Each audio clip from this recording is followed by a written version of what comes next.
We were talking last night about the airport. I knew you were going to do it. Yeah. I knew it, yeah. That airport road intrigues me. The YVR in Brookville. Yeah, and I found your father's radio operator for TCA. Yeah. The union. The union. Membership that he had to sign. No, it was the union agreement that they gave for 1947 for the radio operators. Right. Yeah. Because they belong to the automotive one, and they also belong to the machinist one. And you go, what's that got to do with the radio? Nothing. But you had to belong to a union. Those are the ones who represent. Yeah, that came a little later. Yeah. Definitely was later. I remember reading about that. Actually, I have that website saved. But your dad, he joined Trans Canada Airlines in 1947, and then he was stationed. It was 47, not 46 then. Okay. 1947, and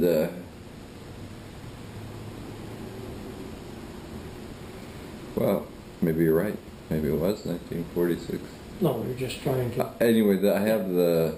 And Ted, what's a year at this stage? No. Yeah. Well, oh, you were born in 47. That's why that's sticking in my mind. Yeah. Yes, no, it was definitely 1946. Yeah. Okay, good. So we got that. And then when he started, he was stationed in.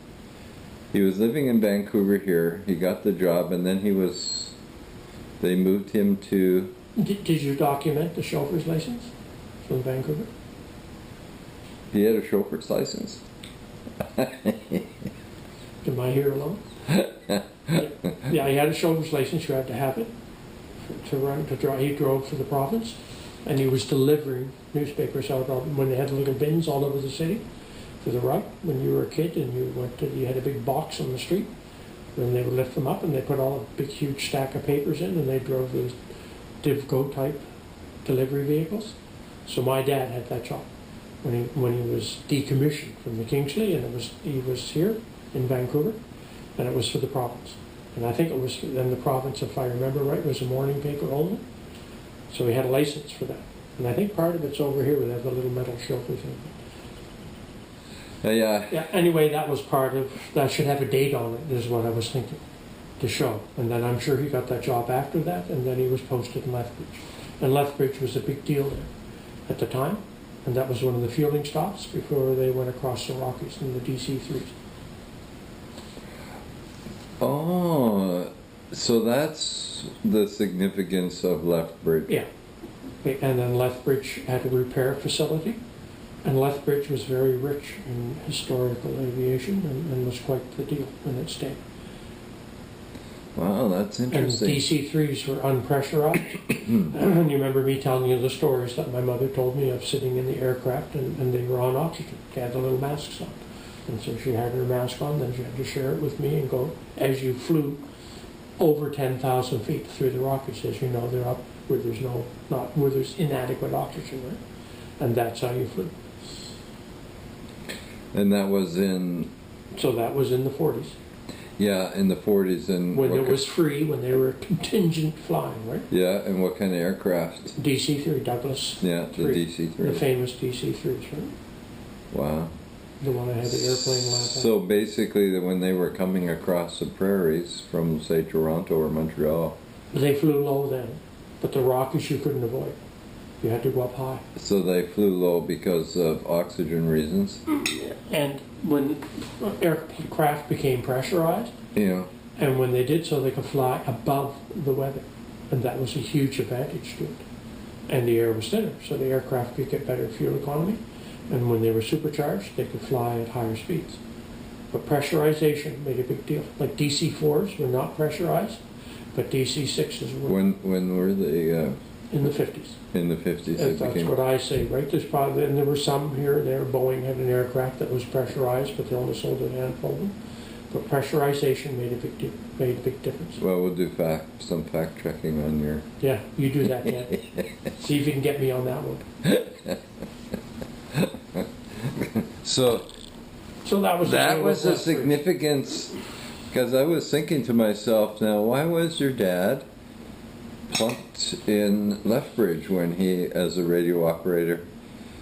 But that makes, now that makes sense. Yeah. That was the stop before they flew over top of the rock. We were talking last night, and eventually his job description became telecommunications agent, is what they showed then when it went to voice, when it went from telegraph to voice, right? And the telegrapher. Then it went to voice, and that definitely happened in the 50s. Yeah, and it seems somewhere I read he was a communications officer. Yeah, well, he was called the telecommunications agent, and when my dad was posted in Yarmouth, yeah, then he wasn't just a radio operator. He had to go up to the counter and sell tickets. There were two guys at the airport, and if one plane came in, you were still there for 8 hours because they might be diverted from Halifax, and that was the alternate airport. So that airport always had to be operational. In fact, in those days, you had to have telephone. And we were talking before about Slater Street, and only half the people had cars. Only half of them had telephones too. And then out of that half, only half of those had a private line. They were usually party lines. I think there's up to 5 or 6 on one party line, but it was a cheaper rate. But one of your job conditions was the fact that you had to have a telephone. And my dad had to, because they would contact him in case of emergency, right? And if the planes were diverted from Halifax to Yarmouth, they had to get their butts out there and do it. Or if they were suspicious and weather was bad, they'd go there anyway, be there ahead of time. So they had to greet the aircraft, deplane them, pull the baggage. They were small aircraft in those days, right? They had to do all that. That was all part of their job description, apparently. And then my dad had to tell the pilot the loads that were going to go in the aircraft, where they had to put them. All that was part of what he did. Oh, this was in Yarmouth. Yeah, and in Halifax, a little different, right? And Halifax wasn't Halifax then, it was Shearwater, right? And that didn't change until the 60s when they built that airport, yeah. I believe that was built ahead of Vancouver, but we can really find out if they were ahead of the ball on that one. And it was a beautiful modern airport compared to the naval airfield. Going back to 1946, now I can't help but think of Burkeville. It was 1943 that Burkeville came on stream. Yeah. At YBR Airport, or well, at that time it was Sea Island. And you and I are going to do some research into what was called prefabs, because a lot of those houses look identical and all built under the same plan, and we're going to check that out to see why. I already did. Okay. Yeah, Military because influence? it was They the were war. prefabbed. It was the war. Yeah. Because well, basically, the Boeing plant there was constructed for the war effort, right? Okay. And then Oh, right. So Burkeville was part of their village. Yeah. To supply housing to their and they employees. built the, Right. and so for the officers, and then they had up by, I can show you on the map, but this isn't supposed about me talking. Yes, it is. This is no. We're talking about the airport. Yeah. My influences, and we're talking about Burkeville, which is one of your loves. Yeah. And there's nothing the guy who's being interviewed loves better than to turn it on the interviewer.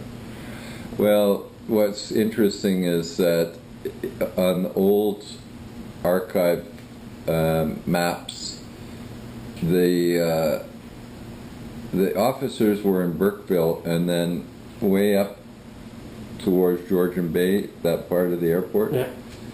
by the Sedley Sea there was a camp there for regular, like, With the blue collars. yeah, for, is that And what the they call them? helmets. Yeah. Okay. Yeah, just a regular, and they had the tents, you know, they didn't have houses, they just had the camp. Oh, they're temporary workers. They had they had the camp quarters. Okay. And so that was way at the other end, up in that area where those farms Because when they are. built prefab housing, especially in Halifax, then depending on the person's rank was how the structure they got. Bigger bedrooms, maybe a second story. Most of them didn't have basements. They were only temporary housing. But if you're an officer, you got a better house than the sailor did. But the sailor got a house, right? And he wouldn't be too close. It was very much laid out like an army headquarters, right? And so the non-coms were kept a long ways away, but they had lesser housing, but it was still housing, and then they had bachelor housing for the marrieds and the unmarrieds, and so all the prefabs were all, they had them all designated according to rank when they built them back in the day.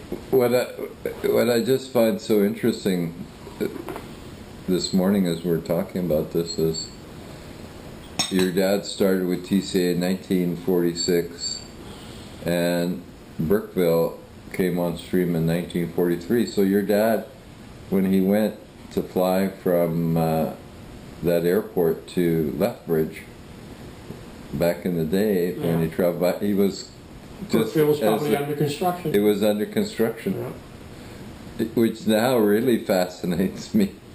It's such an interesting time. That road is full of history. So your dad was going through there at the time. Yeah, they built in 1939. They built that Boeing plant for the war effort. So they already knew they were going to war. Yeah. They were building those plants ahead of time. Yeah. I'm just going to turn this off for a sec. Well, keep it going. We can edit it out and just leave it in. It's all particular. If you want to post something. Well, I just want to say, so sometimes if you watch for the signs and clues, you can see wars coming years before they happen. Yeah, oh yeah. No, everybody knew. They were gearing up, and that's 1939. It was coming, right? But when we talk about Burkeville, and that's the strange thing, is I always had an attraction to it. I always wanted to buy housing there, but I knew it would be noisy, and I didn't know if that was right. It was close to where I worked, close to Haddon, right? Mm-hmm. And I always liked the magic of the airport being by and whatever. But now when we talk about it, now we know why. Because it was in my subconscious, because I drove by it. Yeah. As a kid, as a 10-year-old and a 7-year-old or whatever, right? And I went. Well, how old were you when you moved to Halifax? To Halifax? No, I went to Yarmouth. Yeah, I know that, but we're just using that as a region. Now listen, this is supposed to be a proper documentary. Don't go and get slipped. To the Halifax region. Yeah. No, when I went to Yarmouth, I believe I was 2 years old, between 2 and 3 years old. And then when we moved to Dartmouth, then I was 5 years old. And we can verify that because we had the mortgage. Yeah, we have the mortgage papers for the house, and for both of them, right? That's what we were talking before about the house in Yarmouth being made from aircraft hangar material, right? They tore the hangars down, and they built the houses out of that material. Where was this in? In Yarmouth. In Yarmouth. And then the first house my mom and dad bought.